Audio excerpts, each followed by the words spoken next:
Bonjour et bienvenue dans ce plateau spécial consacré à la 7e visite d'État du président de la République. À partir donc de ce dimanche 14 septembre, le chef de l'État, le président Alassane Ouattara, sera dans la région de l'Ifou, dans le centre-sud de la Côte d'Ivoire, où il va communier avec les populations de cette région composée des départements de Daoukro, de Prikro et de Mbayakro. Pour parler des enjeux de cette visite d'État, je reçois sur ce plateau en direct deux invités. Il s'agit de M. Claude Saïssoumaro, politologue, directeur des affaires politiques au ministère d'État, ministère de l'Intérieur et de la Sécurité, et le député de Brobo et Boaké sous-préfecture, l'honorable Louis Abonois. Bonjour et merci d'avoir accepté l'invitation de la Direction générale de la RTI. Le chef de l'État reprend donc son bâton de pèlerin pour aller au contact des populations. Première question, monsieur le directeur, quel sens donnez-vous à cette 7e visite d'État? Alors, à l'image des précédentes visites, le chef de l'État renoue donc avec le contact avec les populations, le contact avec les cadres, les élus, la chefferie traditionnelle des différentes régions qu'il visite. L'objectif est de faire en sorte que le pouvoir d'État soit déconcentré et décentralisé en même temps et que le président de la République aille au contact direct de ces populations, communier avec elles, toucher du doigt leur réalité et leur apporter un pan de ce développement-là qui fera en sorte que notre pays aille vers l'émergence. En réalité, l'émergence, on l'utilise de façon galvaudée, mais aille vers un mieux-être. Car un pays développé est un pays qui apporte des conditions suffisantes de vie à ces populations et faire en sorte que ce pays-là prenne le chemin, bien sûr, de l'évolution et du développement. Donc, c'est la reprise de ces activités, c'est la reprise du développement que le président apportera donc à cette région-là de Ifou. L'honorable Abonois, on peut se poser l'action de savoir pourquoi la région de l'Ifou maintenant? Oui, David, je dirais que dans cette visite, il y a toute la symbolique. Parce que justement, c'est la 7e visite, n'est-ce pas, d'État qui est réservée donc à la région de l'Ifou, où se trouve un monument, un baobab, le président Aimé Henri Konan Bédié. Mais justement, parce que pour certains, ils se disent que le président de la République aurait pu commencer par la région de l'Ifou, chez Bédié. Mais je vous ai dit, vous connaissez la symbolique du chiffre 7. Et je voudrais aussi vous faire remarquer que ce n'est pas la toute première fois que le président de la République, n'est-ce pas, va à Daoukro, exactement 2 mois après donc, les événements de la crise que nous avons connue. Le président est parti à Daoukro. Oui. Vous savez que ça aussi c'est très fort. C'était pratiquement sa toute première sortie, n'est-ce pas, à l'intérieur du pays. Et il a réservé cela à son aîné, le président Aimé Henri Konan Bédié. Et on se rappelle bien, c'était en juin 2011. Et si la réalisation nous le permet, nous allons proposer l'une des paroles fortes du président Bédié sur 11. Voilà, donc le président, à l'occasion de cette visite, il a dit la visite de ce jour du président Alassane Ouattara à Daoukro est un honneur pour les populations du Nzikomoué que de telles visites se répètent. Et vous voyez bien à l'écran. Donc vous avez tout à fait raison. En fait, le chef de l'État était déjà là pour la première fois. Alors que cette visite se répète, et aujourd'hui, c'est chose faite. C'est chose faite dans un contexte différent parce que les premières étaient sûrement des visites officielles, mais celle-ci est une visite d'État. Avec donc tout ce que cela comporte de symbolique, de rituel. Tout à l'heure, l'honorable Abonois a parlé de symboles. Oui, il rend visite au président Henri Konan Bédié, il rend visite à la région, mais le symbole de cette région, c'est bien le président Henri Konan Bédié. Et le contexte politique et social actuel, je veux dire, cadre parfaitement avec le calendrier de cette visite-là. Parce qu'il est important qu'un certain nombre de choses soient clarifiées. Il est important que pour des partenaires à l'intérieur d'un rassemblement politique, qu'un certain nombre de choses soient dites pour apaiser les cœurs, les esprits, et que ensemble, dans un partenariat très serré, le chef de l'État puisse avancer librement. Donc c'est une visite pleine de symboles et nous espérons qu'à l'issue de cette visite-là, beaucoup d'éléments serviront la Côte d'Ivoire. Et ce même 11 juin, en guise de réponse au président de la République, vous allez voir, le président Alassane Ouattara a dit ses paroles fortes, si la réalisation le permet. Voilà. Et donc le président Alassane Ouattara qui dit « Je sais que les populations du Daoukro peuvent me faire confiance ». Oui. il a dit, avant même les élections, au cours d'un bureau politique de l'ensemble des partis composant le RHDP, le président a dit qu'il placerait son mandat sous l'autorité du président Aimé Henri Konan Bédié. Et il a dit, n'est-ce pas, à l'époque, que le président serait le Julius Nyerere de la Côte d'Ivoire. Oui. Donc, en allant affirmer comme ça, devant la population de l'IFU, qu'on peut lui faire confiance, c'est qu'il tient ses paroles. Et vous voyez aujourd'hui, il est dans cette région, et je vous dis, cette région a été transfigurée. Hein, oui. Nous qui sommes partis ces derniers temps, vous voyez que Daoukro vit, la région vit. Alors, il continue en disant, je voudrais vous remercier, si la réalisation le permet, je voulais vous remercier de l'appel que vous avez lancé, voilà, aux militants, et cet appel qui a fait de moi l'actuel président de la République. Le chef de l'État reconnaît cet appel de son aîné, le président Henri Konan Bédié. Non, reconnaissance qu'il n'a jamais, il n'a jamais nié. D'ailleurs, le duo qu'il forme, l'attelage qu'il forme est au profit des deux personnalités, des deux partis politiques, de leur rassemblement, mais de la Côte d'Ivoire. Parce que, vous savez, dans l'évolution des peuples, il arrive d'un moment où il faut que nous marquions le pas. Marquer le pas, c'est faire en sorte que les leaders d'une période reconnaissent l'enjeu qui caractérise toutes les luttes et tous les antagonismes politiques et décident à un moment donné de comprendre que leur ego, leur personnalité ne sont rien à côté des avantages qu'un peuple, qu'une population, qu'un État, qu'une nation peut tirer de ces antagonismes-là. Donc, à partir du moment où le président Henri Konan Bédié et le président Ouattara ont décidé de se mettre ensemble et de regarder dans le développement, dans la direction du développement de la Côte d'Ivoire, vous voyez qu'il y a beaucoup d'apaisement. Et c'est cela qui doit conditionner en réalité, certains rapports que nous avons entre nous ou entre les leaders politiques d'un pays. Voilà. Alors, de la réalisation nous fait signe. Nous allons avoir les premières images de Daoukro et nous allons commenter là-dessus, si vous le permettez. Voilà, les premières images.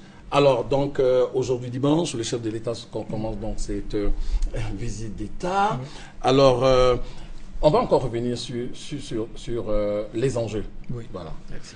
Moi, je pourrais vous dire que les liens entre ces deux présidents remontent depuis l'année 1961, lorsque l'un était étudiant et l'autre ambassadeur, pour parler du président Bédié. Et c'est depuis là-bas que cette amitié donc de longue date s'est tissée. Et aujourd'hui, on voit que l'attelage Ouattara-Bédié n'est pas une alliance de circonstances. C'est justement une alliance donc stratégique qui a pour objectif de faire en sorte que la vision d'Houphouët-Boigny, n'est-ce pas, reprenne cours en Côte d'Ivoire. Alors, ils sont prêts à Daoukro. Nous allons donc donner l'antenne à nos envoyés spéciaux sur place. La vision d'Houphouët-Boigny, n'est-ce pas, reprenne cours en Côte d'Ivoire.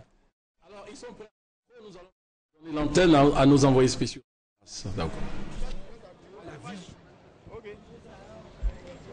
Bien, bonjour David Moviou, merci mesdames et messieurs, bonjour, c'est l'effervescence totale ici, dans le chef-lieu de la région de l'IFU qui accueille ce matin le président Alassane Ouattara. Pour vous rendre compte de cet événement historique, je suis en compagnie du docteur Nguessandri Arsène, qui est sociologue économiste, enseignant à l'université Alassane Ouattara de Bouaké. Docteur, bonjour. Bonjour. L'arrivée du président Alassane Ouattara ici, dans le IFU, est certainement pleine de symboles. Justement, comme le dit si bien, c'est une visite chargée de symboles. Vous voyez, à l'image là, le président Bédié allait accueillir son jeune frère.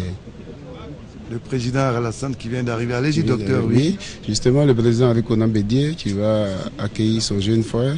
C'est-à-dire qu'il y a beaucoup de symboles, il y a beaucoup d'enthousiasme qui transparaît déjà dans le visage.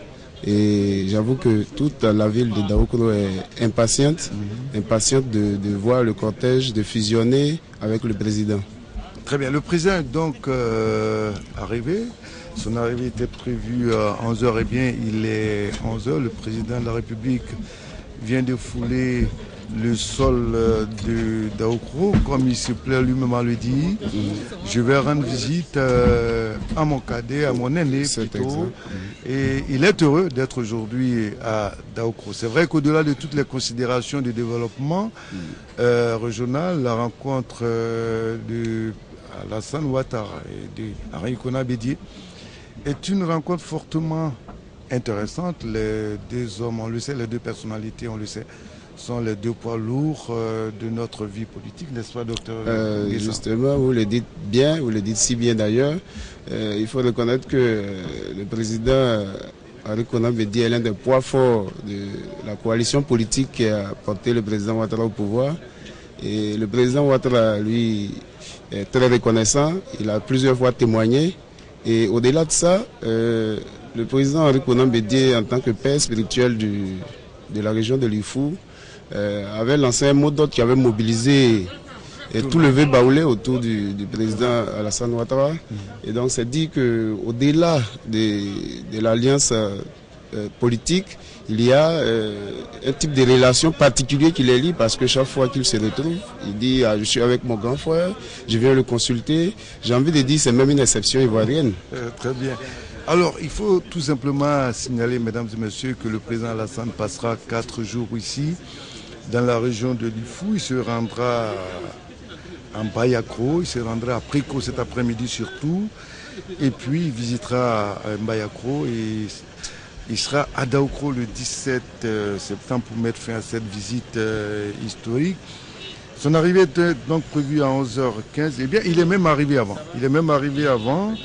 Le président est en train de saluer toutes les autorités, toute la République elle-même qui s'est déplacée à cette occasion, parce que nous savions aujourd'hui que Daoukro est devenu la capitale politique de la Côte d'Ivoire. Le président est en train de saluer tout le portrait des personnalités qui a effectué le déplacement pour lui. Alors, le programme est ainsi libellé. Le président de la République partira cet après-midi pour Prikro, et puis à Prikro, il va faire un meeting, il va adresser un message aux populations de la région d'Ifou, et puis le président de la République va marquer une escale à Gbangbo d'Akro. C'est le village du président du conseil régional de la région de l'Ifou, le ministre Moïse Kofi Koumé. Alors, docteur, oui, c'est une visite pleine d'essence. Sur quoi repose surtout l'espoir des habitants de cette région? Vous savez, le président Ouattara est un homme scientifique, et dans sa démarche pour développer la Côte d'Ivoire, procède par diagnostic. Et vous le savez comme moi qu'à chaque fois qu'il se déplace, il y a un livre blanc qu'on lui remet. Oui. Mais bien avant cela, je crois qu'autour de nous, les choses sont là, on les voit. Il y a les routes qui sont faites, il y a des centres de santé qui sont construits ici et là, des écoles et autres. Donc pour dire que chaque fois que le président arrive, c'est avec beaucoup d'enthousiasme, parce que nos populations qui ont longtemps souffert se disent qu'elles vont trouver satisfaction, elles vont trouver réponse à leurs préoccupations, à leurs difficultés lorsque le président arrive. Alors, nous avons quelques chiffres quand même assez significatifs. Pour la région de l'Ifou, le président a investi près de 39 milliards. Et pour le seul département de Daoukro, ce sont 22 milliards de francs CFA qui ont été investis. J'ajoute, en ce qui concerne ce que nous appelons le cadeau présidentiel, les subventions, le président a décidé d'offrir 15 000 branchements sociaux à raison de 20 000 francs au lieu de 200 000 francs. C'est vraiment un cadeau. Un cadeau. Et comme j'étais en train de le dire, ça participe de sa stratégie. Et nous sommes tous conscients que la Côte d'Ivoire revient de très loin. Et Daoukro particulièrement a souffert, j'ai envie de dire, de la crise, compte tenu du fait que c'était le village symbolique d'un homme politique. Donc la ville a été brimée pendant longtemps. Et donc si le président revient pour essayer de mettre de l'ordre dans tout cela, ça ne peut que réjouir la population. Ça ne peut qu'apporter du baume au cœur de notre population. Alors le président va maintenant à Daoukro, c'est vrai, c'est à 2 minutes nous imaginons aisément où il va aller. Il va s'entretenir certainement avec son ami. À quoi va, Monsieur le Président Traoré Abou? Nous sommes avec le Président de la République. Oui, à quoi va, Monsieur le Président? Oui. Je suis tellement heureux d'être là, d'être chez mon grand frère, chez moi. Et Monsieur le Président, merci pour la lettre que vous m'avez adressée et qui a été publiée hier dans Fratmat. C'est non seulement un plaisir, mais un grand honneur pour être à Daoukro. Le président m'a toujours choyé. Vous ne le savez pas, mais depuis que j'avais l'âge de 20 ans, il m'a donc pris comme véritablement son jeune frère. Déjà à New York, à Washington, et ainsi de suite. Donc, Président, je suis heureux d'être à Daoukro à nouveau. Cette manière très officielle. Je viens à Daoukro rendre hommage au président Bédié, à son action à la tête de l'État. Il m'a donné 99 et lui dire que nous continuons l'œuvre qu'il a commencée. D'ailleurs avec le même Premier ministre, Daniel Duncan, qui était à vos côtés en ce moment-là.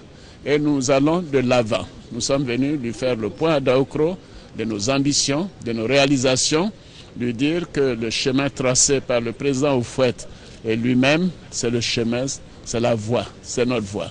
Et nous ferons en sorte qu'il n'y ait pas du tout de dérapage. Que tout se passe comme il l'a voulu, comme le président Houphouët l'a voulu. Président, vraiment merci pour ce que vous faites pour la Côte d'Ivoire. Je n'oublierai jamais les journées passées à l'hôtel du Golfe quand nous y sommes restés 4 mois et demi. Certains l'ont peut-être oublié quand on voit leur comportement. Moi, je ne l'oublierai pas. Je vous ai supplié à maintes reprises de... Je ne peux pas vous laisser seul ici dans ces difficultés.